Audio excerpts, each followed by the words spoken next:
میں اب یہ چاہوں گا کہ شروع کرو پہلے اسد آپ سے کہ جو NCOC آپ ہر روز کرتے ہیں، آپ پلیز شروع کریں کہ جو آپ نے نئی چیزیں کنسسٹنٹ سے فیصلہ کیے۔ بہت شکریہ وزیر اعظم صاحب۔ جس طریقے سے وزیر اعظم ابھی بات کر رہے تھے اور انہوں نے تفصیل میں سمجھایا کہ ہم جو فیصلے کر رہے ہیں لوگوں کے لیے آسانی پیدا کرنے کے لیے، لوگوں کے روزگار کے مواقع دینے کے لیے، اس کی کیا وجہ ہے، باقی دنیا سے بھی موازنہ کر کے دیا۔ تو میں اس میں دو چیزیں کہوں گا۔ سب سے پہلے تو میں میڈیا سے اپیل کروں گا۔ میں شکریہ بھی ادا کرنا چاہتا ہوں میڈیا کا۔ آپ نے بڑا زبردست کردار ادا کیا ہے یہ پیغام پہنچانے کے لیے پاکستانیوں کو، ایک پاکستانی کے پاس، کہ احتیاطی تدابیر کتنی اہم ہوتی ہیں، اور اس کی واضح اثر ہمیں نظر آتا ہے۔ اب گھر سے باہر نکلیں تو آپ کو نظر آتا ہے لوگوں کو جس طرح ان کا زندگی گزارنے کا طریقہ تھا، اس میں آپ کو فرق نظر آتا ہے۔ ماسک پہنے ہوئے لوگ باہر بازار میں اگر آپ کو نظر آئیں گے، اور یہ کل ہیلتھ منسٹری نے بائی دی وے اس کے اوپر ڈائریکٹو بھی ایشو کر دیا ہے۔ پہلے وہ ایک گائیڈنس تھی، اب وہ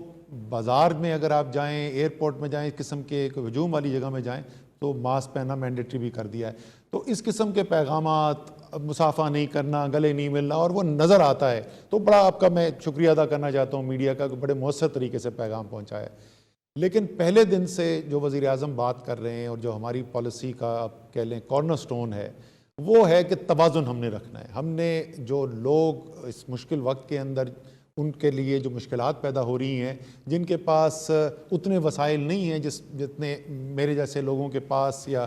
دوسرے لوگوں کے پاس، ہم لوگوں جیسے، ان کی زندگی پہ کیا اثر پڑ رہا ہے، تو اس کو ہم نے بچا کے رکھنا ہے۔ میں میڈیا سے بھی یہ درخواست کروں گا کہ دیکھیں یہ بہت اچھی بات ہے، یہ بہت آپ ایک اہم قوم کے لیے ایک خدمت کر رہے ہیں کہ مستقل ان کو آگاہی ہوتی ہے کتنے کیسز ہو گئے، کتنے اموات ہو گئیں، کس طریقے سے وبا پھیل رہی ہے، ہسپتالوں کے کیا حالات ہیں۔ لیکن اس کے ساتھ ساتھ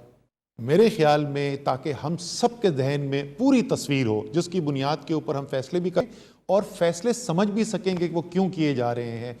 وہ لوگ جن کا نہ چہرہ دکھائی دیتا ہے نہ جن کی آواز سنائی دیتی ہے، وہ غریب، وہ جس مشکل کے اندر ہے، جو لاک ڈاؤن سے اس کی زندگی میں مشکلات آ رہی ہیں، وہ بھی اگر آپ عوام تک پہنچائیں گے تو وہ بھی ایک قوم کی خدمت ہوگی، تاکہ ہمارے سامنے ایک پوری تصویر سامنے آ جائے کہ کیا حالات ہیں اور کیوں فیصلے کرنے پڑ رہے ہیں اور کیا فیصلے کیے جا رہے ہیں۔ دوسری چیز جو ہے وہ میں قوم کو یہ بھی ساتھ ساتھ بتانا چاہتا ہوں کہ ایک باقاعدہ مربوط حکمت عملی کے ساتھ آگے چل رہے ہیں۔ اللہ تعالیٰ کے ساتھ کے پاس ہم رجوع کرتے ہیں، رمضان کا مہینہ ہے خاص طور پر، اور اللہ تعالیٰ سے ہی مدد مانگتے ہیں، اور اللہ تعالیٰ نے ہی کرم کیا ہے۔ جو بھی ہم کرتے ہیں اس کا نتیجہ صرف اسی وقت ملتا ہے جب اللہ تعالیٰ اپنی مدد شامل کرتا ہے۔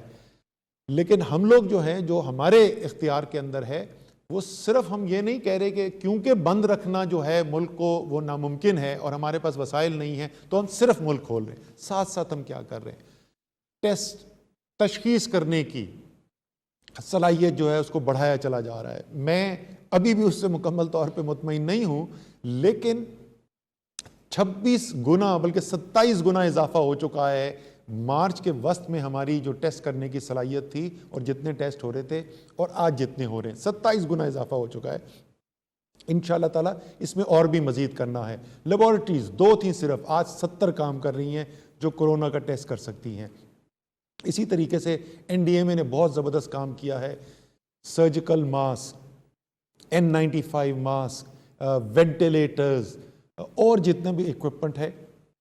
اس کی سپلائی ارینج کرنے کے لیے انہوں نے ایک بہت زبردست کردار ادا کیا ہے، اور ہم نے دیکھا ہے کہ ہمیں کمی محسوس نہیں ہوئی۔ شروع میں کچھ مشکلات آ رہی تھیں،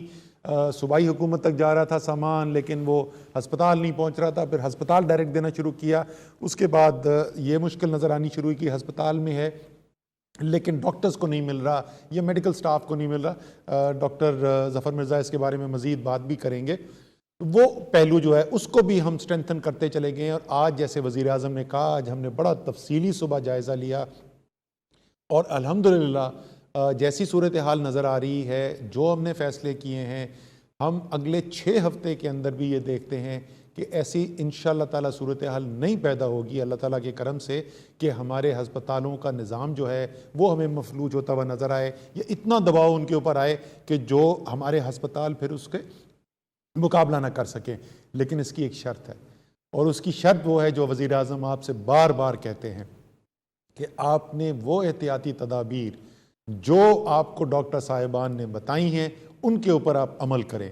اور خصوصی طور پہ بہت سارے کاروباری لوگوں نے ہم سے درخواست کی، اور وہ ہمیشہ ہمیں بار بار کہتے بھی تھے کہ آپ ہمیں موقع دیں، ہم پوری انتظام کے ساتھ اور ایس او پیز ہم یہ یقین دہانی کراتے ہیں کہ ان پہ عمل ہوگا. اور جب آسانی پیدا کی گئی ہے، مجھے پتا ہے کہ شروع میں 2-3 دن بہت زیادہ خبریں آئیں، سب سے زیادہ ہجوم والے علاقے بھی دکھائے گئے، اور ایسے ہم نے مناظر دیکھے جو صحت کے لیے کوئی اچھے نہیں ہیں. لیکن اس کے ساتھ ساتھ مجھے یہ بھی خوشی ہو رہی ہے دن بدن بہتری بھی آتی جا رہی ہے، اور کئی ایسے کاروبار ایسے ہیں جہاں پر بڑے اچھے طریقے سے، بڑے منظم طریقے سے جو گاہک وہاں پہ آ رہے ہیں، جو خریدار آ رہے ہیں، ان کے لیے انتظامات بھی کیے گئے ہیں. تو یہ شرط ہے انشاءاللہ تعالیٰ یہ ہوتی رہے گی، اس کے ساتھ ہم چلتے رہیں گے. اس کے ساتھ ساتھ جو ہم نے آپ کو ٹیسٹنگ، ٹریکنگ، کوارنٹین کا جو سلسلہ بتایا تھا اس میں بھی پیش رفت ہوئی ہے. آج سے کوئی 8-10 دن پہلے یہ نظام ہم نے اس کو کام کرنا شروع کیا تھا، اور آج سے 2-3 دن پہلے تک، آج تک کے میرے پاس نہیں ہے اعداد و شمار، لیکن 2-3 دن پہلے تک پاکستان میں مختلف علاقوں میں 500 سے زائد ایسے مقامی ایکشنز تھے جہاں پہ لاک ڈاؤن کیا گیا. کہیں پر ایک گلی کو بند کیا گیا، کہیں پہ چند گلیوں کو بند کیا گیا، تاکہ بجائے کہ 22 کروڑ پاکستانیوں کو بند کر دیا جائے، وہ ٹیکنالوجی میں نے اتوار کو اس کا مظاہرہ بھی آپ کو کروایا تھا، وہ لیٹسٹ ڈیٹا ٹیکنالوجی کو استعمال کر کے لاک ان کرتے ہیں کہ کہاں پر زیادہ کیسز آ رہے ہیں. پھر ہماری جو زمینی ٹیمز ہیں وہ وہاں پر جاتی ہیں اور تجزیہ کر کے پھر وہاں پہ لاک ڈاؤن ہوتا ہے. تو وہ کام بھی ہمارا جو ہے وہ شروع ہو گیا ہے. ایک اور نیا جو ہم نے پہلو اس کے اندر اضافہ جو ہوا ہے وہ ہے کہ لوگوں تک پہنچنے کے لیے جس طریقے سے ہم ہمیشہ کہتے ہیں، اور وزیر اعظم خاص طور پہ اس بات کے اوپر تاکید کرتے ہیں کہ یہ لوگ جو ہیں آپ نے ان کی مدد کرنی ہے، ان کے اوپر پولیس آپریشن نہیں کرنا، ڈنڈے نہیں برسانے، ان کو اٹھا کے جیلوں میں نہیں ڈالنا. اگر آپ ان تک پیغام پہنچا دیں گے، لوگ سمجھ جائیں گے کہ کیوں ان کی اپنی حفاظت کے لیے ضروری ہے، تو وہ خود بخود سب سے مؤثر طریقہ ہی وہی ہے. تو اس کے لیے ملک میں جو کمیونٹی موبلائزیشن کی سب سے بڑی آرگنائزیشن جو ہیں، وہ تنظیمیں جو ان کا سب سے زیادہ زمین پہ رابطہ ہے، جو ہمارا رورل سپورٹ پروگرامز ہیں، اس کے پورے نیٹ ورک کے ساتھ ہمارا معاہدہ ہوا. اس معاہدے کے ساتھ اب وہ تقریباً پاکستان کے تمام ڈسٹرکٹس کے اندر جو ہے وہ کمیونٹی موبلائزیشن کا کام، یعنی زمین پر جو مقامی کمیونٹیز ہیں ان تک پہنچنے کا کام شروع ہو گیا ہے، اور ہزاروں یونین کاؤنسلز ہیں جہاں تک یہ پیغام اب پہنچ رہا ہے. تو آخر میں پھر میں یہی کہوں گا کہ آپ کی حکومت جو ہے وہ آپ کی بہتری کو سامنے رکھتے ہوئے فیصلے بھی کرتی جا رہی ہے. کچھ مشکل فیصلے بھی ہیں، کچھ ایسے فیصلے بھی ہیں جس میں تنقید بھی ہوتی ہے، لیکن یہ سب بہت سوچ سمجھ کے کیا جا رہا ہے. دنیا کے بہترین ذہن جو ہیں وہ ہماری مدد کر رہے ہیں، چاہے وہ ایپیڈیمولوجسٹ ہوں، وہ ڈیٹا سائنٹسٹ ہوں، وہ آرٹیفیشل انٹیلیجنس کے ایکسپرٹس ہوں. ان سب کی مدد سے یہ فیصلے کیے جا رہے ہیں، اور آپ کو اس بات کے اوپر اطمینان رکھنا چاہیے کہ آپ کی حکومت سب سے بڑھ کر آپ کے ساتھ سچ بول رہی ہے. جو بھی حقیقت سامنے آتی ہے وہ آپ کے سامنے رکھ دیتے ہیں. اگر خدا نہ خواستہ کوئی ایسی صورتحال پیدا ہوئی کہ جہاں پہ وہ ہمارے اندازے جو ہیں وہ درست ثابت نہ ہو رہے ہوں، وہ بھی ہم آپ کے سامنے رکھ دیں گے. اور اللہ تعالیٰ نے ابھی تک کرم کیا، ایسی صورتحال نہیں آئی، نہ انشاءاللہ آگے آئے گی. آپ بھی اللہ تعالیٰ سے دعا جاری رکھیں، ہم بھی جاری رکھیں گے، محنت بھی جاری رہے گی. شکریہ اسد. تو پہلی چیز میں آپ کو یہ کہنا چاہتا ہوں کہ اگر مجھے یہ کوئی یقین دلوا دیتا کہ 1 مہینہ آپ لاک ڈاؤن کریں یا 2 مہینہ لاک ڈاؤن کریں، چلے 3 مہینے بھی کر دیں، اور اس کے بعد کرونا وائرس ختم ہو جائے گی، تو اس سے بہتر تو چیز کوئی نہیں تھی. ہم کسی نہ کسی طرح کر دیتے، 3 مہینے کی تیاری کر لیتے، جو بھی ملکی ریسورسز ہیں وہ لگا دیتے، اپنے والنٹیئرز کے ذریعے کھانا بھی پہنچا دیتے، کوشش کرتے. لیکن جو بھی میڈیکل ایکسپرٹس دنیا میں بیٹھے ہیں، سائنٹسٹ بیٹھے ہیں، وہ سارے ایک ہی بات کہہ رہے ہیں کہ اس سال تک تو کوئی ویکسین نہیں نظر آ رہی، یعنی اگر ہم نے اس کا علاج کرنا ہے کرونا وائرس کا، تو ابھی تک تو کوئی علاج نہیں ہے. وہ تب علاج آئے گا جب ایک ویکسین نکلے گی، وہ اس کے اوپر ریسرچ ہو رہی ہے. لیکن سب یہ کہہ رہے ہیں کہ اس سال تک تو وہ ویکسین ہی نکلنے لگی. تو اگر اس سال تک ویکسین نہیں نکلنے لگی تو اس کا مطلب کہ کرونا وائرس کہیں جانے نہیں لگی.